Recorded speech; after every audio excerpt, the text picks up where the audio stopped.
ಸ್ನೇಹಿತರೆ ನಮಸ್ಕಾರ. ನಾನು ನಿಮ್ಮ ಪ್ರೀತಿಯ ಪರಿಸರ ಪ್ರೇಮಿ ಸಿ ಎಂ ವೆಂಕಟೇಶ್. ಇವತ್ತು ನಾನು ಗುಂಡ್ಲುಪೇಟೆ ತಾಲೂಕಿನ ಹೆಡ್ ಕ್ವಾರ್ಟರ್ಸ್ಲಿ ಇದ್ದೀನಿ. ನಾನು ಇವತ್ತು ನಿಮಗೆ ಒಬ್ಬ ಉತ್ತಮವಾದ ಕುಂಚ ಕಲಾವಿದರನ್ನು ಪರಿಚಯ ಮಾಡಲಿಕ್ಕೋಸ್ಕರ ಬಂದಿದ್ವಿ. ನಮ್ಮ ಚಾಮರಾಜನಗರ ಜಿಲ್ಲೆ ಕಲಾವಿದರಿಗೆ ತವರೂರಾಗಿದೆ. ಡಾಕ್ಟರ್ ರಾಜ್ಕುಮಾರ್ ಅವರು ನಮ್ಮ ಜಿಲ್ಲೆಯವರು ಅಂತ ಹೇಳ್ಕೊಳ್ಳೋಕ್ಕೆ ಭಾಳ ಹೆಮ್ಮೆ ಪಡ್ತೀವಿ. ಹಾಗೆಯೇ ಇತ್ತೀಚೆಗೆ ಎಲ್ಲ ಕಡೆ ಮಿಂಚ್ತಾ ಇರುವ ಮಿಮಿಕ್ರಿ ಗೋಪಿ ಸರ್ ಅವರು ಸಹಿತ ನಮ್ಮ ಜಿಲ್ಲೆಯವರು ಅಂತ ಹೇಳ್ಕೊಳ್ಳೋಕೆ ಹೆಮ್ಮೆ ಪಡ್ತೀವಿ. ಹಾಗೆಯೇ ಸುಂದರ್ ಕೃಷ್ಣ ಅರಸು ಅವರು, ನಾರಹರಿ ಅವರು, ನಾಗೋಳಿ ಅವರು ಚಾಮರಾಜನಗರ ತಾಲೂಕು. ಹೀಗೆ ನಮ್ಮ ಚಾಮರಾಜನಗರ ಜಿಲ್ಲೆಯಲ್ಲಿ ಕಲಾವಿದರುಗಳೇನು ಕೊರತೆನೇ ಇಲ್ಲ.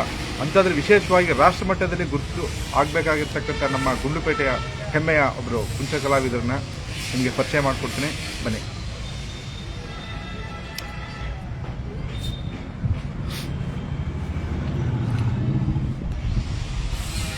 ಸ್ನೇಹಿತರೆ, ನಾನು ಇವಾಗ ಶಕ್ತಿ ಪ್ರಸಾದ್ ಅವರು ಅಂತೇಳಿ ನಾನು ನಿಮಗೆ ಹೇಳಿದ್ನಲ್ಲ, ಗುಂಡ್ಲುಪೇಟೆಯ ಒಬ್ಬರು ಹೆಮ್ಮೆಯ ಕಲಾವಿದರು ಅಂತ.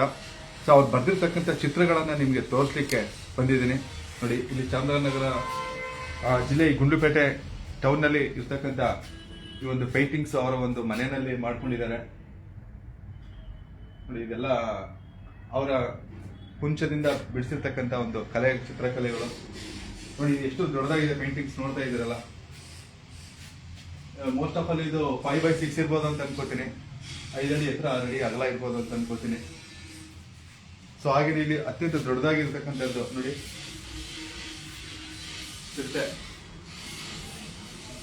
ಎಷ್ಟು ಹೈಟ್ ಇದೆ, ಎಷ್ಟು ಅಗಲ ಇದೆ ಅಂತಕ್ಕಂಥದ್ದು ನೀವು ಗಮನಿಸಬಹುದು. ಇದೆಲ್ಲ ನಮ್ಮ ಚಾಮರಾಜನಗರ ಜಿಲ್ಲಾ ಕೇಂದ್ರಗಳಲ್ಲಿದ್ರೆ ಮತ್ತೆ ಎಲ್ಲ ಸಾರ್ವಜನಿಕರು ಇದನ್ನೆಲ್ಲ ವೀಕ್ಷಣೆ ಮಾಡಿದ್ರೆ ತುಂಬಾ ಚೆನ್ನಾಗಿರ್ತದೆ ಅಂತ ನಾನು ಭಾವಿಸ್ತಿರ್ತೇನೆ. ಜೊತೆಗೆ ಅವ್ರು ಬರ್ತಿರ್ತಕ್ಕಂಥ ಪೇಂಟಿಂಗ್ಸ್ಗೆ ಫ್ರೇಮ್ಗಳೆಲ್ಲ ಹಾಕಿದ್ದಾರೆ. 2 ಜಿಂಕೆಗಳು ಫೈಟ್ ಮಾಡ್ತಾ ಇರ್ತಕ್ಕಂಥದ್ದು ಇಲ್ಲಿ ನೀವು ನೋಡ್ತಾ ಇರ್ಬೋದು.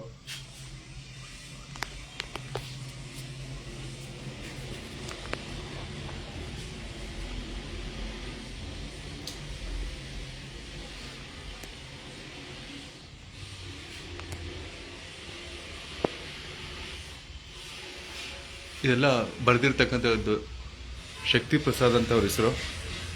ಅವ್ರನ್ನ ಪರಿಚಯ ಮಾಡ್ಕೊಡೋಕೆ ಮೊದಲಿಗೆ ಅವ್ರು ಬರೆದಿರ್ತಕ್ಕಂಥ ಚಿತ್ರಗಳನ್ನ ನಿಮಗೆ ತೋರಿಸಲಿಕ್ಕೆ ಭಾಳ ಇಷ್ಟಪಡ್ತಿದ್ದೀನಿ.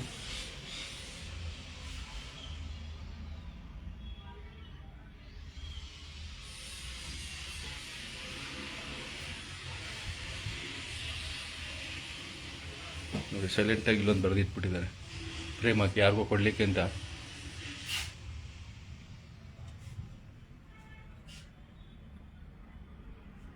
ಜಿಂಕೆ ಅಟ್ಟಿಸ್ಕೊಂಡು ಹೋಗ್ತಾ ಇದೆ ಹುಲಿ.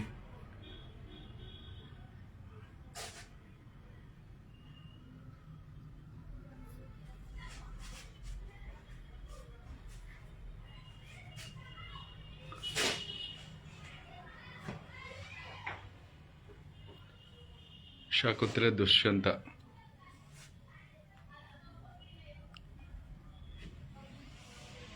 ಇದು ಬಂಡೀಪುರ ಅರಣ್ಯ, ಅವರ ಒಂದು ಪಕ್ಕದಲ್ಲೇ ಇದೆ, ಮನೆ ಪಕ್ಕದಲ್ಲೇ. ಸೊ ಬನ್ನಿ ನೋಡೋಣ, ಇಲ್ಲೇ ಯಾವುದೋ ಪೇಂಟಿಂಗ್ ಮಾಡ್ತಾ ಇದ್ದಾರೆ.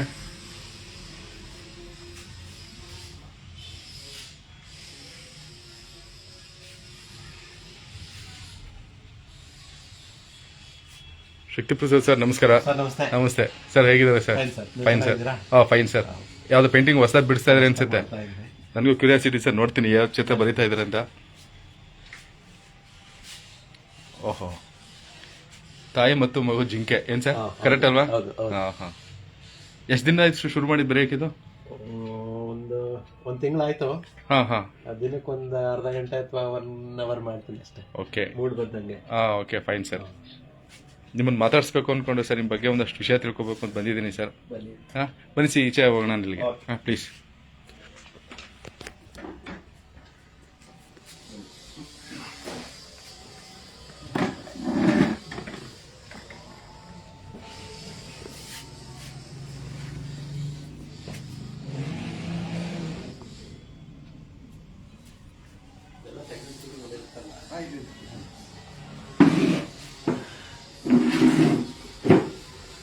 ಸ್ನೇಹಿತರೆ, ಈ ಒಂದು ಚಿತ್ರಕಲೆಗಳನ್ನು ನಿಮಗೆಲ್ಲ ತೋರಿಸಿದ್ದೀನಿ. ಸೊ ಆ ವ್ಯಕ್ತಿ ನಮ್ಮ ಸ್ನೇಹಿತರು ಶಕ್ತಿ ಪ್ರಸಾದ್ ಅಂತೇಳಿ. ಸರ್ ನಮಸ್ಕಾರ. ಸರ್ ನಮಸ್ಕಾರ. ಸೊ ಈ ಒಂದು ಚಿತ್ರಕಲೆಯನ್ನ ಇವರು ಯಾವ ರೀತಿ ಎಷ್ಟು ವರ್ಷದಿಂದ ಬೆಳೆಸ್ಕೊ ಬಂದಿದ್ದಾರೆ, ಇದು ಒಂದು ವೃತ್ತಿಯಾಗಿ ತಗೊಂಡಿದ್ದಾರೆ ಅಥವಾ ಪ್ರವೃತ್ತಿಯಾಗಿ ತಗೊಂಡಿದ್ದಾರೆ ಅನ್ನೋದನ್ನ ನಾವು ಅವ್ರ ಮುಖಾಂತರ ಕೇಳೋಣ. ಸರ್ ಶಕ್ತಿ ಪ್ರಸಾದ್ ಸರ್, ನಿಮ್ಮ ಚಿತ್ರಕಲೆಗಳನ್ನ ನೋಡಿ ನಮಗೆ ಬಹಳ ಖುಷಿ ಅನಿಸ್ತು ಸರ್, ಸಂತೋಷ ಅನಿಸ್ತು. ಬಟ್ ನಿಮಗೆ ಒಂದಷ್ಟು ಪ್ರದರ್ಶನ ಮಾಡ್ಲಿಕ್ಕೆ ಮತ್ತೆ ಯಾಕಂದ್ರೆ ಇಂಥ ದೊಡ್ಡ ದೊಡ್ಡ ಕಲೆಗಳನ್ನ ನಾವು ಹಂಗೆ ಮುಚ್ಚಿಟ್ರೆ ಸಾಲಲ್ಲ ಸರ್. ಸೊ ಅದಕ್ಕೆ ನೀವು ಪ್ರದರ್ಶನ ಮಾಡ್ಲಿಕ್ಕೆ ಏನಾದ್ರು ವ್ಯವಸ್ಥೆ ಮಾಡಿದ್ರೆ ಇದುವರೆಗೆ ಎಷ್ಟು ಕಡೆ ನಿಮ್ದು ಪ್ರದರ್ಶನ ಮಾಡಿದಾರೆ ಅಂತ ಪ್ರದರ್ಶನಗಳು ಆಗಿದ್ದಾವೆ. ನಮ್ಮ ಬೆಂಗಳೂರು ಚಿತ್ರಕಲಾ ಪರಿಷತ್ತು, ವೆಂಕಟಪ್ಪ ಆರ್ಟ್ ಗ್ಯಾಲರಿ ಇವೆಲ್ಲ ಸುಮಾರು ಕಲಾ ಪ್ರದರ್ಶನಗಳಾಗಿದೆ. ಅದು ಅಲ್ಲದೆ ಒಂದು international wildlife art exhibition ಆಗಿದೆ. International wildlife art exhibition ಅಲ್ಲಿ ವರ್ಲ್ಡ್ ಇಂದ ಒಂದು 36 ಜನನ್ನ ಸೆಲೆಕ್ಟ್ ಮಾಡಿದ್ರು. ಇಂಡಿಯಾದಿಂದ ನನ್ನೊಬ್ಬನ್ನ ಸೆಲೆಕ್ಟ್ ಮಾಡಿದ್ರು. 36 ಜನದಲ್ಲಿ ನನ್ನೊಬ್ಬನ ಸೆಲೆಕ್ಟ್ ಮಾಡಿದ್ರು. ಅದ್ರಲ್ಲೂ ನಂದೇ ಹೈಯೆಸ್ಟ್ ಪೇಂಟಿಂಗ್ಸ್, ನಂದು 8 ಪೇಂಟಿಂಗ್ಸ್ ಸೆಲೆಕ್ಟ್ ಮಾಡಿ ಸಿಂಗಾಪುರಲ್ಲಿ ಒಂದು ದೊಡ್ಡದಾಗಿ ಎಕ್ಸಿಬಿಷನ್ ಮಾಡಿದ್ರು. ಬೇರೆಯವರೆಲ್ಲ 2-3 ಸೆಲೆಕ್ಟ್ ಆಗಿತ್ತು. ಒಂದು 8 ಪೇಂಟಿಂಗ್ಸ್ ಅಲ್ಲಿ ಎಕ್ಸಿಬಿಷನ್ ಆಯಿತು. ಫಸ್ಟ್ ಕ್ಲಾಸ್ ಸರ್, ನಾವೆಲ್ಲ ಸಂತೋಷ ಪಡ್ತೀವಿ ಸರ್. ನೀವು ನಮ್ಮ ಜಿಲ್ಲೆಯವರು ಅಂತ ಹೇಳಿ ಬಹಳ ಖುಷಿ ಆಗುತ್ತೆ. ಆಮೇಲೆ ನಿಮ್ಮ ಈ ಕಲೆ ಯಾವಾಗಿಂದ ಬರೆಯೋಕೆ ಶುರು ಮಾಡಿದ್ರೆ, ಟ್ರೈನಿಂಗ್ ತಗೊಂಡಿದ್ರ? ಈಗ ಅದಕ್ಕೋಸ್ಕರ ಫೈನ್ ಆರ್ಟ್ಸ್ ಅಂತ ಕೆಲವೊಂದ್ ಕಡೆ ಎಲ್ಲ ಕಾಲೇಜ್ ಎಲ್ಲ ಇದೆ. ಇಲ್ಲ ಸರ್, ಫಾರ್ಮಲ್ ಟ್ರೈನಿಂಗ್ಸ್ ಏನೂ ಇಲ್ಲ. ಕಲೆ ಬಗ್ಗೆ ನಮ್ಗೆ ಐಡಿಯಾನು ಇರ್ಲಿಲ್ಲ. ಅದು ಹಂಗೆ ಬಂದಿದೆ ಒಳಗಡೆಯಿಂದ. ನಿಮ್ಗೆ ಏನ್ ಅನ್ಸುತ್ತೆ ಅದು ಬರೀತಾ ಇರ್ತೀರಾ? ಹೌದು. ಇದು ವೃತ್ತಿ ಅಂತ ಅಥವಾ ಪ್ರವೃತ್ತಿ ಅಂತ? ಪ್ರವೃತ್ತಿ ಸುಮ್ಮನೆ. ನಂದು ವೃತ್ತಿ ಬಂದು ನನಗೆ ಒಂದು ಪ್ರಿಂಟ್ ಶಾಪ್ ಇದೆ, ಸ್ಟಿಕ್ಕರ್ ಮತ್ತೆ ಪ್ರಿಂಟ್ ಶಾಪ್ ಇದೆ. ಈಗ ಸದ್ಯಕ್ಕೆ ಫ್ರೇಮ್ಗಳು ಮಾಡ್ತಾ ಇದ್ದೀನಿ, ಅದೆಲ್ಲ ಮಾಡ್ತಾ ಇದ್ದೀನಿ. ಅದರ ಮಧ್ಯದಲ್ಲಿ ಇದಕ್ಕೆ ದಿನಕ್ಕೆ ಒಂದು ಅರ್ಧ ಗಂಟೆನೋ 1 ಗಂಟೆನೋ ಸ್ವಲ್ಪ ಬಿಡುವು ಮಾಡ್ಕೊಂಡು ಕಂಟಿನ್ಯೂಸ್ ಮಾಡ್ಲಿಕ್ಕೆ ಕಷ್ಟ. ಅದಕ್ಕೆ ಹಾಡು ಬರಿಬೇಕಾದ್ರೆ ಮೂಡ್ ಇಲ್ಲದೆ ಇದ್ರೆ ಮಾಡ್ಲಿಕ್ಕೆ ಆಗಲ್ಲ. ಕೆಲವೊಂದು ಇಮ್ಯಾಜಿನೇಷನ್ ಎಲ್ಲ ಬರ್ತದೆ. ಅದು ಹೇಗೆ ಸರ್ ಸಾಧ್ಯ? ಅದು ಈಗ ನಿಮ್ ಚಿತ್ರ ಫೋಟೋ ಹೊಡ್ಕೊಂಡು ಅದನ್ನ ನೋಡ್ಕೊಂಡು ಬರೆಯೋದ ಅಥವಾ? ಆಕ್ಚುಲಿ ನಾನು ವೈಲ್ಡ್ ಲೈಫ್ ಫೋಟೋಗ್ರಫಿನೂ ಮಾಡ್ತೀನಿ. ವೈಲ್ಡ್ ಲೈಫ್ ಫೋಟೋಗ್ರಫಿ ಬಂಡೀಪುರಕ್ಕೆಲ್ಲ? ಬಂಡೀಪುರ ನಾನು ಇಡೀ ದೇಶದಲ್ಲಿ ಎಲ್ಲಾ ಕಡೆ ವಿಸಿಟ್ ಕೊಟ್ಟಿದ್ದೀನಿ. ಬಾಂಧವಗಢ, ಮಹಾರಾಷ್ಟ್ರ, ವೆಸ್ಟ್ ಬೆಂಗಾಲ್, ಗುಜರಾತ್ ಎಲ್ಲ ಕಡೆ ಹೋಗ್ತೀನಿ. ವೈಲ್ಡ್ ಲೈಫ್ ಫೋಟೋಗ್ರಫಿನೂ ಮಾಡ್ತೀನಿ. ಅವುಗಳ ರೆಫರೆನ್ಸ್ ಇಟ್ಕೊಂಡು ಅದನ್ನ ಇನ್ನೂ ಚೆನ್ನಾಗಿ ಹಿಂಗೆ ಇಂಪ್ರೂವ್ ಮಾಡುವ ಸ್ವಲ್ಪ ನಿಮ್ಮ ಇಮ್ಯಾಜಿನೇಷನ್ ಅಲ್ಲಿ ಇನ್ನೂ ಚೆನ್ನಾಗಿ ಅದನ್ನ ನೀವು ಸೇಲ್ ಮಾಡ್ತೀರಾ? ಅದನ್ನ ಇಲ್ಲ, ನಾನು ವೈಲ್ಡ್ ಲೈಫ್ ಪೇಂಟಿಂಗ್ಸ್ ನಂದು ಯಾವ್ದು ಸೇಲ್ ಮಾಡಲ್ಲ. ಓಕೆ. ಎಲ್ಲಾನು ಈಗ ಯಾರು ಕೇಳಿದ್ರೆ ಅದೇ ತರ ಚಿತ್ರ ನಮ್ಮೊಂದು ಇಲ್ಲೊಂದು ಯಾವ್ದೋ ಒಂದು ಚಿತ್ರ ಕಾಣಿಸ್ತಾ ಇದೆ, ಈ ತರ ನಮ್ಮಲ್ಲಿ ತುಂಬಾ ಚೆನ್ನಾಗಿದೆ, ಆ ತರ ಚಿತ್ರವಾಗಿ ನಮ್ಮಲ್ಲಿ ಒಂದು ಬರ್ಕೊಡಿ ಅಂತಂದ್ರೆ ಅದು ನಾನು ಫೈನ್ ಆರ್ಟ್ ಪ್ರಿಂಟ್ಸ್ ಅಂತ ಒಂದು ಹೊಸದಾಗಿ ಶುರು ಮಾಡಿದ್ದೀನಿ. ಆಕ್ಚುಲಿ ಅದನ್ನ ಗೀಕ್ಲೆ ಪ್ರಿಂಟ್ಸ್ ಅಂತಾರೆ. ಅದು 12 ಕಲರ್ ಒಳ್ಳೆ ಹೈ ಕ್ವಾಲಿಟಿ ಇಂಕ್ಜೆಟ್ ಪ್ರಿಂಟ್ ಇಂದ ಪ್ರಿಂಟ್ ಮಾಡೋ ಇದು ಆರ್ಕೈವಲ್ ಪ್ರಿಂಟ್ಸ್ ಅಂತ. ಅದು 200 ವರ್ಷ 400 ವರ್ಷ ಬಾಳ್ದ ನಿಮ್ಗೆ ಒರಿಜಿನಲ್. ಅದ್ರ ಪಕ್ಕದಲ್ಲಿ ನೀವು ಇದನ್ನ ಇಟ್ರೆ ಒರಿಜಿನಲ್ ಯಾವ್ದು ಇದು ಪ್ರಿಂಟ್ ಯಾವ್ದು ಏನೂ ಗೊತ್ತಾಗಲ್ಲ. ಅಷ್ಟು ಅಕ್ಯುರೇಟ್ ಆಗಿರುತ್ತೆ. ಕಲರ್ ಅಕ್ಯುರೇಸಿನ ಹಂಗೆ ಇರುತ್ತೆ, ಲಾಂಗಿವಿಟಿನ ಹಂಗೆ ಇರುತ್ತೆ, ಫೇಡ್ ರೆಸಿಸ್ಟೆನ್ಸ್ ಇರುತ್ತೆ. ಆ ತರದ ಪ್ರಿಂಟ್ಸ್ ಕೇಳಿದವರಿಗೆ ನಾನು ಮಾಡ್ಕೊಡ್ತಾ ಇದ್ದೀನಿ. ಈಗ ನಿಮ್ಗೆ ಈ ಎಲ್ಲ ಪ್ರದರ್ಶನ ಮಾಡಿದಲ್ಲ ಸರ್, ಅದಕ್ಕೆಲ್ಲ ಬಹುಮಾನಗಳು ಪ್ರಶಸ್ತಿಗಳೆಲ್ಲ ಸುಮಾರು ಬಂದಿದ್ದಾವೆ. ಈಗ ಇಲ್ಲಿ ಸಂಬಂಧಪಟ್ಟಂಗೆ ನಮ್ಮ ಜಿಲ್ಲಾ ಪ್ರಶಸ್ತಿ ಆಗ್ಲಿ ಅಥವಾ ನಮ್ಮ ರಾಜ್ಯ ಪ್ರಶಸ್ತಿ ಆಗ್ಲಿ ಕರ್ನಾಟಕ ಸರ್ಕಾರದಿಂದ? ಇಲ್ಲ. ಈಗ ಲಲಿತ ಕಲಾ ಅಕಾಡೆಮಿ ಕೆಲವೊಂದು ಹೇಳ್ತಾರಲ್ಲ, ಚಿತ್ರಕಲಾ ಅಕಾಡೆಮಿ. ಇಲ್ಲ, ನಮ್ಗೆ ಯಾರು ಹೇಳಿದ್ರು ನೀವು ಪ್ರಶಸ್ತಿಗೆ ಅರ್ಜಿ ಹಾಕ್ಬೇಕು ಅಂತ. ಹೌದೌದು. ನಾವು ನಮ್ಗೆ ಪ್ರಶಸ್ತಿ ಕೊಡಿ ಅಂತ ಅರ್ಜಿ ಹಾಕೋದು ನಮ್ಗೆ, ನಾನು ಹಿಂಗ್ ಪೇಂಟಿಂಗ್ ಮಾಡ್ತೀನಿ, ಇಷ್ಟು ಚೆನ್ನಾಗಿ ಮಾಡ್ತೀನಿ, ನನ್ಗೊಂದು ಪ್ರಶಸ್ತಿ ಕೊಡಿ ಅಂತ. ಬನ್ನಿ ಸರ್ ಪ್ಲೀಸ್. ಸ್ನೇಹಿತರೆ, ಇದೇ ಒಂದು ವಿಷಯನ ನಾನು ಹೇಳಿದೆ ನಿಮ್ಗೆ. ನನಗೂ ಸಹಿತ ಕಳೆದ ವರ್ಷ ಅರ್ಜಿ ಹಾಕ್ಬಿಟ್ಟು ಪ್ರಶಸ್ತಿ ತಗೊಳ್ಳಿ, ರಾಜ್ಯ ಪ್ರಶಸ್ತಿನ ಅಂತ ಸುಮಾರು ಬರ್ತಾ ಇತ್ತು. ನಾನು ಆ ಕೆಲಸ ಯಾವತ್ತೂ ಮಾಡಲ್ಲ ಅಂತ ಅನ್ಕೊಂಡಿದ್ದೆ. ನಾನು ಒಬ್ಬನೇ ವ್ಯಕ್ತಿ ಹತ್ರ ಅನ್ಕೊಂಡಿದ್ದೆ. ಆದ್ರೆ ಶಕ್ತಿ ಪ್ರಸಾದ್ ಇದ್ದಾರೆ, ನಿಜವಾದ ಕಲೆ ಮತ್ತೆ ನಿಜವಾಗ್ಲಿ ಸೇವೆ ಮಾಡೋರು ಯಾವತ್ತೂ ಪ್ರಶಸ್ತಿಗೆ ಅರ್ಜಿ ಹಾಕೊಂಡಾಗ್ಲಿ ನಮ್ಗೆ ಒಂದು ಪ್ರಶಸ್ತಿ ಕೊಡಿ ಅಂತ ಅದು ದೊಡ್ಡ ಅವಮಾನ ಅಂತ. ನಮ್ಗೆ ನಾವು ಮಾಡೋ ಕೆಲಸಕ್ಕೆ ಅವಮಾನ ಅಂತ ನಾವು ಖಂಡಿತ ಸರ್. ಆದ್ರಿಂದ ನಾವು ಯಾರನ್ನು ಕೇಳೋಕೆ ಇಂಥವ್ರಿಗೆ ನಾವು ಸರ್ಕಾರದವರು, ಜಿಲ್ಲಾಡಳಿತದವರು ಪ್ರಶಸ್ತಿಗಳನ್ನ ಕೊಡ್ತಕ್ಕಂಥದ್ದು ಬಹಳ ಇಂಪಾರ್ಟೆಂಟ್. ಯಾಕಂದ್ರೆ ನನಗೂ ಸಹಿತ ಕಳೆದ ಬಾರಿ ಜಿಲ್ಲಾಡಳಿತ ಅರ್ಜಿ ತಗೊಳ್ದೇನೆ ಜಿಲ್ಲಾ ರಾಜ್ಯೋತ್ಸವ ಪ್ರಶಸ್ತಿ ಕೊಟ್ಟಿದೆ. ರಾಜ್ಯ ಪ್ರಶಸ್ತಿಯನ್ನ ಈ ಸರಿ ಶಿಲ್ಪನಾಗ್ ಮೇಡಮ್ ಅವರು, ಜಿಲ್ಲಾಧಿಕಾರಿಗಳು ನನ್ನ ಬಗ್ಗೆ ತಿಳ್ಕೊಂಡವರು ವಾಲಂಟಿಯರ್ಗೆ ಅವರೇ ಆಫೀಸಿಂದ ಡಾಕ್ಯುಮೆಂಟ್ಸ್ ಎಲ್ಲ ರೆಡಿ ಮಾಡಿ ಅವರೇ ಕಳಿಸ್ಕೊಟ್ಟಿದ್ರು. ಅದರಿಂದ ಸಹಿತ ರಾಜ್ಯ ಪ್ರಶಸ್ತಿ ಬಂದಿರೋದ್ರಿಂದ ಖಂಡಿತ ನಾನು ಅರ್ಜಿ ಹಾಕ್ಬಿಟ್ಟು ತಗೊಳಕ್ಕೆ ಆಗ್ತಿರ್ಲಿಲ್ಲ, ಇಷ್ಟನೂ ಪಡೋದಿಲ್ಲ. ಹಾಗಾಗಿ ನಮ್ಮ ಜೊತೆಗೆ ಇಂಥೊಬ್ರು ಕಲಾವಿದರು ಸಹಿತ ನಮ್ಮ ಸಾಲಿಗೆ ಬರ್ತಿದ್ದಾರೆ ಅನ್ನೋದು ನನಗೆ ಬಹಳ ಸಂತೋಷ ಆಗುತ್ತೆ ಸರ್. ಆದ್ರೆ ನಿಮ್ಗೆ ರಾಜ್ಯ ಪ್ರಶಸ್ತಿ ಇಷ್ಟಕ್ಕೆಲ್ಲ ಬರ್ಬೇಕಾಗಿತ್ತು ಅಂತ ನನಗೆ ಅನಿಸ್ತದೆ ಸರ್. ಯಾಕಂದ್ರೆ ಅವಾಗಲೇ ಕಲೆ ಪ್ರಶಸ್ತಿಗೆ ಮೌಲ್ಯ ಬರೋದು ಅಂತ ನನ್ನ ಒಂದು ಅಭಿಪ್ರಾಯ ಸರ್. ಅದು ನೋಡೋರು ಅದನ್ನ ಕೊಡ್ಬೇಕು, ಪ್ರಶಸ್ತಿ ಕೊಡ್ಬೇಕು. ಹೌದು, ಗುರುತಿಸ್ಬೇಕು, ಗುರುತಿಸಿ ಕೊಡ್ಬೇಕು. ಜಿಲ್ಲಾಡಳಿತ ನಾನೇನ ಪ್ರಶಸ್ತಿ ನನಗೆ ಕೊಡಿ ಅಂತ ಅದು ತಪ್ಪ ಅನ್ಸುತ್ತೆ. ಇದುವರೆಗೂ ಯಾರು ಕೇಳಿಲ್ಲ. ಆಕ್ಚುಲಿ ನಮ್ ಗುಂಡ್ಲುಪೇಟೆಲ್ಲೂ ನಾನು ಈ ರೀತಿ ವರ್ಕ್ ಮಾಡ್ತಾರೆ ಅನ್ನೋದು ನಮ್ ಗುಂಡ್ಲುಪೇಟೆ ಜನತೆಗೂ ಗೊತ್ತಿಲ್ಲ. ನೋಡಿ, ಇದು ಊರಲ್ಲೇ ಇದ್ಕೊಂಡು ಇಲ್ಲಿ ಗುಂಡ್ಲುಪೇಟೆ ಜನ ಇವ್ರಿಗೆ ಗೊತ್ತಿಲ್ಲ ಅಂತ ಹೇಳ್ತಿದ್ರು. ಬಟ್ ಇದೆಲ್ಲ ತಿಳ್ಕೊಬೇಕು, ಅವ್ರ ಬಗ್ಗೆ ಸ್ವಲ್ಪ ಗೌರವಿಸ್ಬೇಕು. ಜೊತೆಗೆ ಇನ್ನೂ ಒಂದಷ್ಟು ಜನ ಇವರ ನೋಡಿ ಚಿತ್ರಕಲೆ ಬರೀಲಿಕ್ಕೆ ಕಲ್ತ್ಕೋಬೇಕು ಅಂತ ನನ್ನ ಒಂದು ಅನ್ಸುತ್ತೆ ಸರ್. ಸ್ಟೂಡೆಂಟ್ಸ್ಗಳು ಏನಾದ್ರು ಯಾರು ಕಲ್ತ್ಕೊಳ್ಳೋಕೆ ಬರ್ತಾ ಇದಾರೆ ಸರ್ ಈಗ? ಇಲ್ಲ, ಅದು ಬೆಂಗಳೂರಿಂದನೂ ಸುಮಾರು ಜನ ಆರ್ಟಿಸ್ಟ್ಗಳೇ ಸ್ಟೂಡೆಂಟ್ ಆಗಿ ಬರ್ತೀವಿ ಅಂತ ಒಂದಷ್ಟು ಜನ ಇದ್ ಮಾಡಿದ್ರು. ಟೀಮ್ ಮಾಡ್ಕೊಂಡು ಬರ್ತೀವಿ ನಾವು, ನಮ್ಗೆ ಪೇಂಟಿಂಗ್ ಮಾಡೋದು ಹೇಳ್ಕೊಡಿ. ಆಕ್ಚುಲಿ ನನ್ಗೆ ಪೇಂಟಿಂಗ್ ನಾನು ಹೆಂಗ್ ಮಾಡ್ತೀನಿ ಅಂತ ನನ್ಗೆ ಗೊತ್ತಿರಲ್ಲ. ಒಂದು ಅದಕ್ಕೆ ರೂಲ್ಸ್ ಏನಿದೆ, ಇಂಥ ಕಲರು ಅಂತ ಕಲರು ಅವು ಯಾವ ನಮಗೆ ಗೊತ್ತಿಲ್ಲ. ಏನೋ ಒಂದು ವರ ಬಂದಿ. ಈಗ ನಾವೇನ್ ಮಾಡ್ತೀವಿ ಅಂದ್ರೆ ಚೈತ್ರ, ನಾವು ಚಿತ್ರಕಲೆಲ್ಲ ಬರೀತೀವಿ, ಒಂದು ಫೋಟೋಗೆ ಗ್ರಾಫ್ ಎಲ್ಲ ಹಾಕಿ ಅಲ್ಲೇನಿದೆ ಹಂಗೆ ಬರೀತೀವಿ. ಬಟ್ ಇವ್ರ ತರ ನಮ್ಗೆ ಇಮ್ಯಾಜಿನೇಷನ್ ಆಗಿ ಬರೀಬೇಕು, ಅಷ್ಟೆಲ್ಲ ನಮ್ಗೆ ಕಷ್ಟ ಆಗ್ತದೆ ಅಂತೇಳಿ ಇವ್ರೇನಪ್ಪ ಅಂತಂದ್ರೆ ಅವ್ರ ಫೋಟೋ ನೋಡಿದ ತಕ್ಷಣ ಹಾಗೇನೆ ಬರೆಯೋ ಒಂದು ಶಕ್ತಿ ದೇವರು ಇವ್ರಿಗೆ ಕೊಟ್ಟಿದ್ದಾನೆ. ಸೊ ತಾಯಿ ಯಾವಾಗ ಕಲೆ ಸರಸ್ವತಿ ಬರ್ಸ್ಕೋಬೇಕು ಅಂತ ಅವಾಗ ಅವ್ರ ಮೈಂಡ್ ಇಂದ ಯಾವ ತರ ಚಿತ್ರ ಬರುತ್ತೋ ಬರಿತಾ ಇರ್ತಾರೆ ಅಂತ. ಸೊ ನಮಗೆ ಹೇಳಿದೆ, ನನಗೆ ಹೇಳ್ಕೊಡಕ್ಕಂತೂ ಬರಲ್ಲ. ಯಾಕಂದ್ರೆ ನಾನು ಹೆಂಗ್ ಮಾಡ್ತೀನಿ ಅನ್ನೋದು ನನಗೆ ಗೊತ್ತಿಲ್ಲ. ಯಾವ ಏನೇನು ಹೇಳ್ಕೊಡ್ಬೇಕು ಅಂತ ಅದು ಹೇಳ್ಕೊಡೋ ಅಂತದ್ದು ನನಗೆ ಗೊತ್ತಿಲ್ಲ. ಅವರು ಕೊನೆಗೆ ಅವರು ಡಿಸೈಡ್ ಮಾಡಿದ್ರು, ನಾವು ಎಲ್ಲಾ ಟೀಮ್ ಮಾಡ್ಕೊಂಡು ಒಂದೊಂದು ಬ್ಯಾಚ್ ಬರ್ತೀವಿ, ನೀವು ಹೇಳ್ಕೊಡೋದು ಏನ್ ಬೇಡ, ನೀವು ವರ್ಕ್ ಮಾಡ್ತಿರಲ್ಲ ನೋಡ್ಕೊಳ್ತೀವಿ ಅಷ್ಟೇ. ಆಯ್ತು, ಅದಕ್ಕೂ ಓಕೆ ಅಂತ ಅಂದೆ ನಾನು. ಲಾಸ್ಟ್ಗೆ ಕರೋನಾ ಇದಾಗಿದ್ರಿಂದ ಅದು ಸ್ಟಾಪ್ ಆಯ್ತು. ಇಲ್ಲ ಅಂದಿದ್ರೆ ಬೆಂಗಳೂರಿಂದನೂ ಸುಮಾರು ಜನ ಆರ್ಟಿಸ್ಟ್ಗಳೇ ರೆಡಿ ಇದಾರೆ. ಗುಂಡ್ಲುಪೇಟೆಗೆ, ಅಲ್ಲಿಂದ ಬೆಂಗಳೂರಿಗೆ ಗುಂಡ್ಲುಪೇಟೆಗೆ ಬರೋರು ಇದಾರೆ. ಸೊ ನಾವೆಲ್ಲ ಹೆಮ್ಮೆ ಪಡ್ಬೇಕಲ್ಲ. ಎಷ್ಟೋ ಜನ ಗುಂಡ್ಲುಪೇಟೆಯಿಂದ ಬೆಂಗಳೂರು ಮದ್ರಾಸ್ ಚೆನ್ನಾಗಿಲ್ಲ ಅಂತ ಹೋಗ್ತೀವಿ ಅಲ್ವೇ ಕಲೀಲಿಕ್ಕೆ ಅಂತ ಹೇಳಿ. ಸೊ ಅವರೇ ಇಲ್ಲಿಗೆ ಬರ್ತಾರೆ ಅಂತಂದ್ರೆ ನಮ್ ಚಾಮರಾಜನಗರ ಜಿಲ್ಲೆ ಕಲೆಯ ತವರು ಅಂತ ಹೇಳಿದ್ರೆ ತಪ್ಪಾಗಲ್ಲ ಸರ್. ಸೊ ಇದಲ್ಲದೆ ಬೇರೆ ಇನ್ಯಾವ್ದು ಚಿತ್ರಗಳೆಲ್ಲ ಬರ್ದಿದ್ದಾರೆ ತುಂಬಾ ಇದೆ. ಈಗ ಅದನ್ನೆಲ್ಲ ನೋಡಕ್ಕೆ ನೋಡ್ಬೋದು. ಈಗ ಇತ್ತೀಚೆಗೆ ಬರ್ದಿರೋ ಚಿತ್ರಗಳು ಯಾವ್ದು ಇದ್ರೆ ತೆಗಿಲಿ ಸರ್.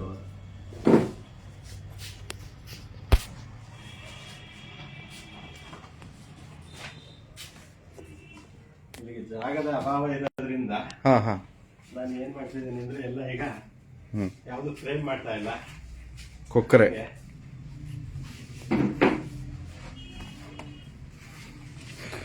ಇದು ಹೊಸದಾಗಿ ಮಾಡಿರೋದು ಸರ್ ಇದು?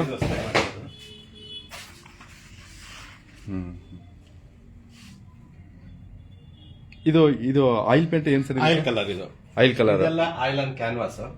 ಕ್ಯಾನ್ವಾಸ್ ಇದು ಯೂಸ್ ಮಾಡ್ಕೊಂಡಿದ್ದೀನಿ. ಇದು ಆಕ್ಚುಲಿ ಒಂದು 20 ವರ್ಷ ಆಯ್ತು ಇದು ಮಾಡಿ. 20 ಇಯರ್ಸ್ ಆಗಿದೆ. ಆಯ್ತು. ಈ ಚಿತ್ರಗಳು ಒಂದು 23 ವರ್ಷ ಆಯ್ತು. 23 ಇಯರ್ಸ್.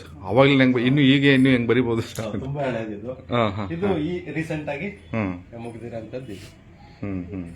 ಈಗೆಲ್ಲೂ ಇದನ್ನ ಹಾಕಕ್ಕೆ ಜಾಗ ಇಲ್ಲದೆ ಇರೋದ್ರಿಂದ ಅದನ್ನ ಪೇಂಟ್ ಮಾಡಿ ಅದನ್ನ ರೋಲ್ ಮಾಡಿ ಇಟ್ಕೊಳ್ತಾ ಇದೀನಿ. Okay sir. ಇನ್ನು ಬೇರೆ ಯಾವ್ದಾದ್ರು ಚಿತ್ರಗಳ ಇದೇನು ಮುಚ್ಚಿಟ್ಬಿಡಿ, ತೆಗಿರಿ ಸರ್. ಮೇಡಮ್ ಸ್ವಲ್ಪ ಹೆಲ್ಪ್ ಮಾಡ್ತೀರಾ? ಈಗ ನಮ್ಮ ಶಕ್ತಿ ಪ್ರಸಾದ್ ಸರ್ ಅವರ ಶ್ರೀಮತಿ ಅವರು ಜೊತೆಗಿದ್ದಾರೆ. ಬನ್ನಿ ಮೇಡಮ್. ಓ ಸರ್, ಜಾಗ ಇಲ್ಲದೆ ಎಲ್ಲ ಮುಚ್ಚಿಟ್ಬಿಟ್ಟಿದಾರಲ್ಲ ಸರ್. ಒಳ್ಳೊಳ್ಳೆ ಫ್ರೇಮ್ ಹಾಕಿ ಸರ್. ಇವರು ನಿಮ್ಮ ಮಗನ ಸರ್? ನಮಸ್ತೆ ಸರ್, ತಮ್ಮ ಹೆಸರು ಸರ್? ಭುವನ್. ಸರಿ ನೈಸ್. ಇಂಜಿನಿಯರಿಂಗ್ ಆಯ್ತು ಈಗ. ನೋಡಿ, ಒಳ್ಳೊಳ್ಳೆ ಪೇಂಟಿಂಗ್ಸ್ ಎಲ್ಲ ಮಾಡಿ ಇಟ್ಟಿದ್ದಾರೆ. ಆಮೇಲೆ ಏನಪ್ಪಾ ಅಂದ್ರೆ ಒಂದೇ ಮೀಡಿಯಾ ಮಾಡೋದಿಲ್ಲ ನಾನು. ಯಾವ್ದು ಮೀಡಿಯಾ ಸಿಗುತ್ತೆ ಅಂತ ಸರ್ಚ್ ಮಾಡ್ತಾ ಇರ್ತೀನಿ. ಹೌದು, ಯಾವ್ದು ಸಿಕ್ಕಿದ್ರು ಅದ್ರಲ್ಲಿ ಮಾಡ್ತಾ ಇರ್ತೀನಿ. ಇದು ಪೇಸ್ಟಲ್. ಇದು ಪೇಸ್ಟಲ್ ಅಂಡ್ ಪೇಸ್ಟಲ್ ಕಾರ್ಡ್ ಅಂತ. ಪೇಸ್ಟಲ್ ಕಾರ್ಡ್ ಅಂತಾನೆ ಬೇರೆ ಮೀಡಿಯಾ ಬರುತ್ತೆ, ಅದು ಪೇಸ್ಟಲ್ಲೇ. ಒಂದು ಆರ್ಟ್ ಗ್ಯಾಲರಿ ಆಗ್ಲೇಬೇಕು ಸರ್. ಯಾಕಂದ್ರೆ ಇಷ್ಟೆಲ್ಲ ಕಷ್ಟಪಟ್ಟು ಬರೋದು ಒಳ್ಳೊಳ್ಳೆ ಚಿತ್ರಗಳನ್ನ ಹಿಂಗೆಲ್ಲ ಮುಚ್ಚಿಟ್ಬಿಟ್ರೆ ಅದು ನಮ್ಮಂತ ಕಲಾವಿದರಿಗೆ ಅದು ವ್ಯವಸ್ಥೆ ಹಂಗ ಆಗ್ಬಿಟ್ಟಿದೆ. ಅದೆಲ್ಲ ಪುನಃ ರೀಫ್ರೇಮ್ ಮಾಡಬೇಕು. ಇದು ಗೂಬೆ ಅನ್ಸುತ್ತಲ್ಲ ಸರ್? ಇದು ಅಳಿಲು. ಅಳಿಲು. ಸಾರಿ ಸರ್, ಮಲಬಾರ್ ಗೈಂಟ್ ಸ್ಕ್ವಿರಲ್ ಅಂತ. ಅದು ಕಲರ್ ಪೆನ್ಸಿಲ್. ಅದು ನೋಡಿ ಎಷ್ಟು ಪೇಂಟಿಂಗ್ಸ್ ಗಳೆಲ್ಲ ಹಾಗೆ ಇಟ್ಬಿಟ್ಟಿದ್ದಾರೆ. ಇದು ಗ್ವಾಶ್ ಅಂತ ಕಲರ್. ಗ್ವಾಶ್ ಅನ್ನೋದು ಪೋಸ್ಟ್ ಕಲರ್ ಅಂತ ಬರುತ್ತಲ್ಲ, ಅದರಲ್ಲೇ ಫಸ್ಟ್ ಕ್ವಾಲಿಟಿ ಗ್ವಾಶ್ ಅಂತ ಅದಕ್ಕೆ. ಇದು water colour. Water colour work. ಒಂದೊಂದು ಕಲರ್ ಒಂದೊಂದು ಡಿಫ್ರೆಂಟ್ ಆಗಿರುತ್ತಲ್ಲ ಸರ್? ಕಂಪ್ಲೀಟ್ ಬೇರೆ ಬೇರೆ ಇರುತ್ತೆ. ಇದು ವಾಟರ್ ಕಲರ್. ಓ ವೆರಿ ನೈಸ್ ಸರ್. ಪಾರಿ ಇದು ಅದು ಇದು ಸ್ಪೂನ್ ಬಿಲ್ಡ್. ಹ್ಞೂ ಸ್ಪೂನ್ ಬಿಲ್ಡ್.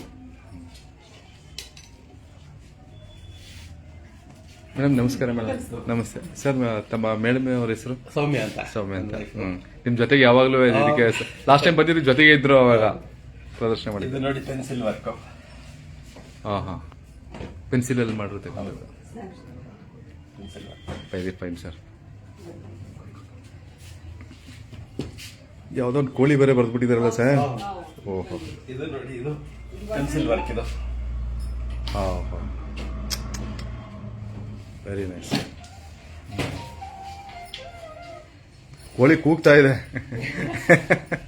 ಇದು ಜಂಗಲ್ ಫೌಲ್. ಇದು ಕಾಡು ಕೋಳಿ ಏನು ಸರ್? ಕಾಡ್ಕೋಳಿ. ಹಾಂ ಇದು ಅವಾರ್ಡ್ ಬಂದಿದೆ. ಓಹೋ ವೆರಿ ನೈಸ್.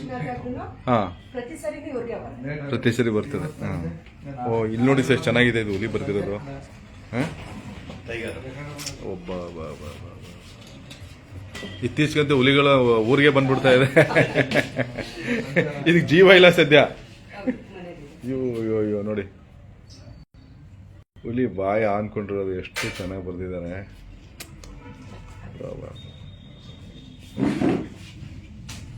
ಆದಷ್ಟು ಬೇಗ ನಿಮ್ಗೊಂದು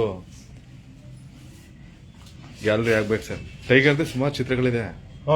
ಟೈಗರ್ ಫೇವರೇಟ್ ನಿಮ್ಗೆ. ಪೇಂಟಿಂಗ್ ಅಲ್ಲಿ. ಅದಕ್ಕೆ ಅವರೇ ಜಾಸ್ತಿ ತಲೆಯಲ್ಲಿ ಇರ್ತಾರೆ ನಿಮ್ಗೆ. ಕಲರ್ ಕಾಂಟ್ರಾಸ್ಟ್ ಅದೆಲ್ಲ ತುಂಬಾ ಚೆನ್ನಾಗಿರುತ್ತೆ ಟೈಗರ್ ಪೇಂಟಿಂಗ್ ಮಾಡಕ್ಕೆ. ಓ ಇಲ್ಲೊಂದು ಟೈಗರ್ ಇದೆಯಲ್ಲ ಸರ್. ಓ ಇದು ಟೈಗರೇನೆ. ಇದು 2 ಟೈಗರ್ಸ್ ಅಂತ. ಹಾಂ ಈ ಬಟರ್ಫ್ಲೈ ಹೆಸರು ಟೈಗರ್ ಅಂತಾನೆ. ಟೈಗರ್ ಅದು ಹೆಚ್ಚು ಕಡಿಮೆ ಅದೇ ತರ ಕಲರ್ ಇರೋದ್ರಿಂದ ಕಾಂಬಿನೇಷನ್ ಒಂದೇ ಇರೋದ್ರಿಂದ ಅದಕ್ಕೆ 2 ಟೈಗರ್ಸ್ ಅಂತ ಒಂದು ಇದು ಕೊಟ್ಟು ಇದಕ್ಕೆ ಎರಡು ಮಾತಾಡ್ತಾ ಇರೋ ಹಂಗೆ. Fine sir fine.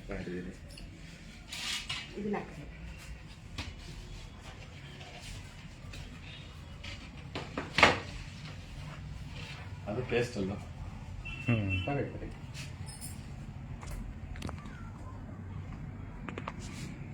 Pastel work ಇದು. ಸರ್ ಇದು ಪೇಸ್ಟಲ್ ವರ್ಕ್ ಅಂದ್ರೆ ಗೊತ್ತಾಗಿಲ್ವಲ್ಲ ಸರ್? ಪೇಸ್ಟಲ್ ಅಂದ್ರೆ ಅದು ಡೈರೆಕ್ಟ್ ಪಿಗ್ಮೆಂಟ್ ಪೆನ್ಸಿಲ್ ಫಾರ್ಮ್ ಅಲ್ಲಿ ಇರುತ್ತೆ ಅಥವಾ ಚಾಕ್ ಪೀಸ್ ತರ ಇರುತ್ತೆ. ಹಾ ಗೊತ್ತಾಯ್ತು. ಚಾಕ್ ಪೀಸ್ ತರ ಇರುತ್ತೆ. ಗೊತ್ತಾಯ್ತು ಸರ್. ಪೌಡರ್. ಓಹ್ ಇದು ನೋಡಿ ಸರ್ ಎಷ್ಟು ಸಖತ್ತಾಗಿದೆ. ಕ್ರಸ್ಟೆಡ್ ಹಾಕಿ ಈಗಲ್ ಅಂತ. ಅದು ಪವರ್ಫುಲ್ ಪ್ರೇ ಬರ್ಡ್ ಇದು. ಸಾಮಾನ್ಯ ಜಿಂಕೆ ಮರಿಗಳನ್ನ ಎತ್ಕೊಂಡು ಹೋಗ್ಬಿಡುತ್ತೆ. ಹೌದಾ? ಅಷ್ಟು ಪವರ್ಫುಲ್ ಇರುತ್ತೆ. ನೋಡಿ ಅದು ಕ್ರಸ್ಟ್ ಇದೆಯಲ್ಲ ತಲೆ ಮೇಲೆ, ಅದಕ್ಕೆ ಕ್ರಸ್ಟೆಡ್ ಹಾಕಿ ಈಗಲ್ ಅಂತ ಕರೀತಾರೆ.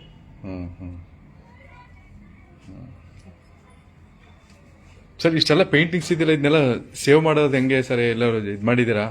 ನಿಮ್ದೇನಾದ್ರು ತಲೆಯಲ್ಲಿ ಏನಾದ್ರು ಹೊಸದಾಗಿ ಏನಾದ್ರು ಮಾಡಬೇಕು ಅಂತ ಏನೇ ಇಲ್ಲ? ಈಗ ಇದಕ್ಕೆ ಜಿಲ್ಲಾಡಳಿತ ನಿಮ್ಗೆ ಸಪೋರ್ಟ್ ಮಾಡಿದ್ರೆ, ಜಿಲ್ಲೆ ಹೆಡ್ ಕ್ವಾರ್ಟರ್ಸ್ ಚಾಮರಾಜನಗರದಲ್ಲಿ ಮಾಡಿದ್ರೆ ನಮ್ಮೆಲ್ಲರೂ ಪ್ರವಾಸಿಗರು ಅವ್ರು ಬಂದಾಗ ನೋಡ್ಲಿಕ್ಕೆ ಅನುಕೂಲ ಆಗುತ್ತೆ ಅಂತ ನನ್ನೊಂದು ಅಭಿಪ್ರಾಯ ಸರ್. ಅದ್ರ ಬಗ್ಗೆ ನನಗೆ ಗೊತ್ತಿಲ್ಲ ಒಟ್ಟಿನಲ್ಲಿ. ಒಟ್ಲಿ ಇದನ್ನ ನನ್ನ ಅಭಿಪ್ರಾಯದಲ್ಲಿ ಸರ್, ಜಿಲ್ಲಾ ಆಡಳಿತರು ಇದನ್ನ ಸಂರಕ್ಷಣೆ ಮಾಡಿದ್ರೆ ಒಂದಷ್ಟು ಜನ ಕಲಾವಿದರಿಗೆ ಇದು ಸ್ಫೂರ್ತಿ ಆಗುತ್ತೆ ಅಂತ ನಾನು ಅನ್ಕೋತೀನಿ ಸರ್. ಇದು ಸ್ಕ್ರಾಚ್ ಬೋರ್ಡ್ ಅಂತ. ಇದು ಇದು ಒಂದು ಬ್ಲಾಕ್ ಇಂಕ್ ಇರುತ್ತೆ. ಇದು ವೈಟ್ ಅಂಡ್ ಬ್ಲಾಕ್ ಅಲ್ಲೇ ಇದೆ. ವೈಟ್ ಅಂಡ್ ಬ್ಲಾಕ್ ಅಂದ್ರೆ ಇದು ಕೆರೆದಿರೋದು ಎಲ್ಲ. ಏನ್ ಕಲರ್ ಇದು ಬಹಳ ಡಿಫ್ರೆಂಟ್ ಆಗಿದೆಯಲ್ಲ ಸರ್? ಇದು ಸ್ಕ್ರಾಚ್ ಮಾಡಿರೋದು ಅಷ್ಟೇ. ಪೇಂಟಿಂಗ್ ಅಲ್ಲ ಅದು. ಸ್ಕ್ರಾಚ್ ಮಾಡಿರೋದು ಬ್ಲಾಕ್ ಸ್ಕ್ರಾಚ್ ಮಾಡಿದಾಗ ವೈಟ್ ಕಾಣುತ್ತೆ. ಗೊತ್ತಾಯ್ತು.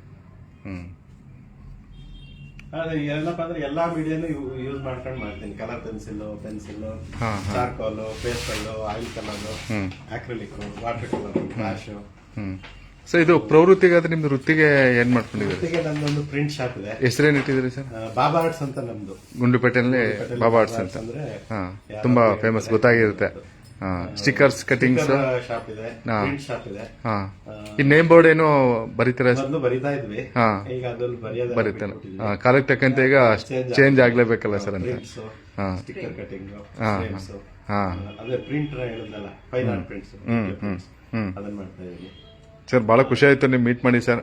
ನಿಮ್ಗೆ ಆದಷ್ಟು ಬೇಗ ನಮ್ಮ ಚಾಮರಾಜನಗರ ಜಿಲ್ಲಾಡಳಿತ ನಿಮ್ಮ ಈ ಒಂದು ಪೇಂಟಿಂಗ್ಸ್ಗಳೇನಿದೆ, ಚಿತ್ರಕಲೆಗಳೇನಿದೆ, ಇದನ್ನೆಲ್ಲ ನೀವು ಸೇವ್ ಮಾಡಿ ನಿಮಗೆ ಸೂಕ್ತವಾದ ಒಂದು ಗೌರವವನ್ನು ಸರ್ಕಾರದಿಂದ ಪ್ರಶಸ್ತಿ ಪುರಸ್ಕಾರಗಳನ್ನು ನಿಮಗೆ ಕೊಡಿಸ್ಬೇಕು ಅಂತ ನಾನು ಚಾಮರಾಜನಗರ ಜಿಲ್ಲೆಯ ಜನತೆ ಪರವಾಗಿ ಕೇಳ್ಕೊತಾ ಇದ್ದೀನಿ ಸರ್. ನಮ್ಮ ಜೊತೆ ಮಾತಾಡೋದಕ್ಕೆ ತುಂಬ ಧನ್ಯವಾದಗಳು ಸರ್. Thank you sir.